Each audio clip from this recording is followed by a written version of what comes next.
علیہ وآلہ وسلم نے واضح طور پر دکھایا.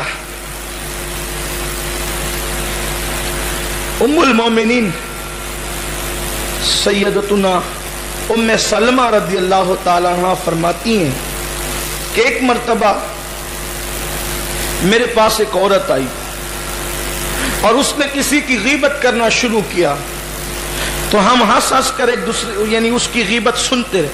وہ ام المومنین غیبت کر نہیں رہی تھی لیکن کوئی عورت غیبت کر رہی تھی تو سن رہی تھی اور اس پہ ہنس رہی تھی. ایک خاص بات آپ سمجھیں, تقریر سننے میں کبھی کبھی آدمی بور ہوتا ہے لیکن اگر کسی کی غیبت 50ویں مرتبہ بھی کی جائے تو اس کو سننے میں بھی لذت آتی ہے. یعنی شیطان غیبت کو اتنا خوبصورت بنا کر پیش کرتا ہے کہ اس میں آدمی کا دل گھنٹوں گزر جاتے ہیں لیکن غیبت سے جی نہیں بھرتا. شیطان سہلاتا رہتا ہے, شہد ملتا رہتا ہے. غیبت کرنے والے کی زبان پہ گویا وہ شہد ملتا رہتا ہے اور بڑی میٹھی لگتی ہے غیبت کرنے والے کی بات. ابھی آگے وقت میں انشاءاللہ میں عرض کروں گا غیبت کس سے کہتے ہیں تاکہ ہم سب آج یہ عہد کر کے اٹھیں.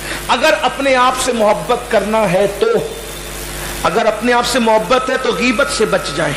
ایک بات یاد رکھنا اچھی طرح, جو بندہ غیبت سے توبہ کر لے, پوری تقریر یاد رہے نہ رہے یہ جملہ یاد رکھنا, حدیث پاک ہے, حدیث پاک, جو بندہ غیبت سے توبہ کر لے, توبہ کے بعد بھی اگر اس نے غیبت کی تھی اور توبہ کر لی تو غیبت سے توبہ کرنے والا جہنم میں, غیبت سے توبہ کرنے والا جنت میں سب سے آخری میں جائے گا. یعنی توبہ کے بعد بھی غیبت کرنے والے نے اگر غیبت سے توبہ کی ہے تو بھی وہ جنت میں سب سے آخری میں جائے گا. اب آپ مجھے بتائیں توبہ کر کے بھی جنت میں آخری میں جائے گا تو جو بغیر توبہ کے مرے گا وہ کہاں رہے گا؟ یہ اپنی بات نہیں ہے, یہ اللہ کے رسول علیہ السلام کی بات ہے. محرومی قسمت ہے, گلو بلبل کی باتیں بہت ہو گئی, محرومی قسمت ہے, رسومات کی باتیں بہت ہو گئی. ہائے افسوس جس غیبت کی اتنی شدید مذمت مصطفیٰ جان رحمت نے کی, آج تک ہم اس سے بچتے کیوں نہ رہے؟ ہم نے اپنے آپ کو اس سے بچایا کیوں نہیں؟ میں حیران ہوں. حدیث پاک ہے تائب من الذنب کما لا ذنب لہ, کہ گناہ سے توبہ کرنے والا ایسا ہے جیسے اس نے گناہ کیا ہی نہیں. اور بے شک یہ حق ہے, لیکن سوچو تو صحیح, غیبت کا اثر یہ ہے کہ توبہ بھی کر لی تو جنت میں آخری میں جائے گا. سوچے ذرا, اپنے حال پہ رحم کریں. کل تک کے مشہور تھا کہ عورتیں غیبت کرتی ہے, اب تو مرد بھی غیبت میں مبتلا ہیں. ام المومنین حضرت سیدہ ام سلمہ رضی اللہ تعالیٰ عنہ فرماتی ہیں کہ وہ عورت نے غیبت کی, میں ہنسنے لگی. حضور علیہ السلام تشریف لائے, ہم چپ ہو گئے, خاموش ہو گئے ہم دونوں. اللہ کے رسول علیہ السلام نے فرمایا دونوں الٹی کرو, تم نے گوشت کھایا الٹی کرو. ام المومنین کہتے ہیں میرے ماں باپ آپ پہ قربان, یا رسول اللہ ہم نے گوشت تو کھایا ہی نہیں. سرکار ہونا تو الٹی کرو. یہ حضور کا معجزہ ہے.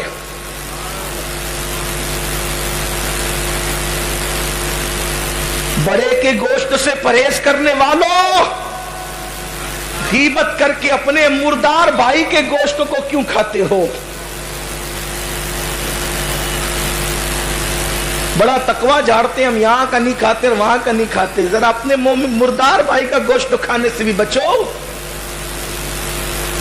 یہ قرآن کہہ رہا ہے, سورہ حجرات کی آیت کہہ رہی ہے غیبت سے بچو. اللہ کے رسول علیہ السلام نے دکھایا, فرمایا کہ تم نے گوشت کھایا ہے. وہ کہتی ام المومنین حضور میرے ماں باپ آپ پہ قربان, میں نے گوشت, ہم نے گوشت, حضور نے کہا الٹی کر. اور ام المومنین کہتی ہے جب ہم نے الٹی کی, ام المومنین فرماتی ہے جب ہم نے الٹی کی تو الٹی کے اندر گوشت کے لوتھڑے نکلے. ہم حیران رہ گئے. اللہ کے رسول علیہ السلام کی مقدس زوجہ فرماتی ہم حیران رہ گئے, جب ہم نے الٹی کی تو قے میں بہت سا گوشت نکلا. میں نے عرض کی یا رسول اللہ ہم نے گوشت تو کھایا نہیں, یہ گوشت نکلا کہاں سے؟ تو اللہ کے حبیب صلی اللہ علیہ وآلہ وسلم فرماتے ہیں جس نے کسی مومن کی غیبت کی گویا اس نے اپنے مرے ہوئے بھائی کا گوشت کھایا, اپنے مرے ہوئے بھائی کا گوشت کھایا. اور وہ جو تم دیکھ رہے ہو, یعنی حضور علیہ السلام کا اگر آج ظاہری زمانہ ہوتا تو ہمیں حضور ہم سے بھی الٹیاں کرواتے. ایک مرتبہ صحابہ کرام فرماتے ہیں کہ محفل سجی ہوئی تھی, اچانک ایک دم سڑی ہوئی بدبو اٹھی, کوئی برداشت نہیں کر سکا. تو اللہ کے رسول علیہ السلام نے فرمایا یہ بدبو کہاں سے آ رہی پتہ ہے تمہیں؟ فرمایا کسی نے غیبت کی, یہ اس کی بدبو ہے. آج یہ بدبو کیوں نہیں آتی؟ دراصل بات یہ ہے کہ جیسے سلاٹر ہاؤس کے پاس رہنے والے بدبو کے عادی ہو جاتے ہیں, ان کو بدبو نہیں آتی کیونکہ ان کی ناک میں بدبو بھر گئی ہے نا, تو اب ان کے ناک کے کیڑے مر گئے بدبو کی وجہ سے, بدبو میں رہ کر, تو اب ان کے ناک کے کیڑے مر گئے اس لیے ان کو بدبو نہیں آتی. اسی طرح سے غیبت کی بدبو اتنی مسلط ہے کہ ہمارے ناک کے کیڑے مر گئے, اب وہ بدبو ہمیں نہیں آتی. اس معاشرے میں کبھی کبھی غیبت ہوتی تھی تو سنائی دیتی تھی, اب تو ہمیشہ ہی غیبت ہو رہی ہے. تو ام المومنین سے اللہ کے رسول علیہ السلام نے قہ کروائی, اور ام المومنین فرماتی ہیں کہ پھر ہم نے جب وہ الٹی کی تو اللہ اکبر اس میں گوشت کے لوتھڑے نکلے. میرے پیارے آقا صلی اللہ علیہ وسلم کے پیارے دیوانوں, اندازہ تو فرمائیں ہمارا انجام کیا ہوگا, ہمارا حال کیا ہوگا. میں سمجھتا ہوں کہ ہم کسی محفل میں بیٹھتے ہیں تو اٹھتے ہی نہیں وہاں سے جب تک کہ کسی کی غیبت نہ کر لیں. اللہ کے حبیب مصطفیٰ جان رحمت صلی اللہ علیہ وآلہ وسلم ارشاد فرماتے ہیں, آقا کریم صلی اللہ علیہ وسلم ارشاد فرماتے ہیں, حضرت عبداللہ ابن عباس اس کے راوی ہیں, کہ معراج کی رات آقا فرماتے ہیں کہ میں نے جہنم میں دیکھا کہ کچھ لوگ مردار کھا رہے ہیں. مردار سمجھتے ہیں وہ جو جانور مر جاتے ہیں نا, مرے پڑے رہتے ہیں, ذبح کیے ہوئے نہیں رہتے.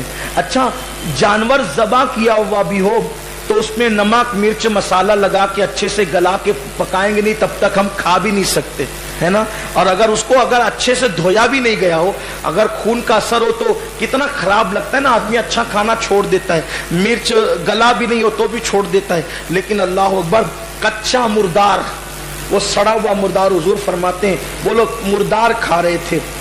تو آقا فرماتے ہیں میں نے جبریل سے پوچھا یہ مردار کھانے والے لوگ کون ہیں؟ تو عرض کیا یا رسول اللہ یہ آپ کی امت کے وہ لوگ ہیں جو مسلمانوں کی غیبت کیا کرتے تھے. آپ ذرا تصور کریں آپ, اور صرف مردار ہی نہیں بلکہ جنہوں نے غیبت کی ہے ان کو اپنے مرے ہوئے بھائی کا گوشت کھلایا.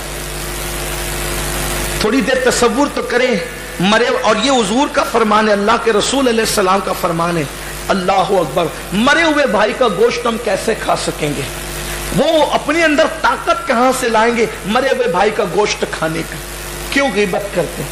اس غیبت میں لذت, یہ گناہ بے لذت ہے. نیکیاں تو اپنی جا رہی ہیں اور دوسرے کے گناہ اپنے نامے اعمال میں آ رہے ہیں, اور ہماری کی ہوئی نیکیاں بھی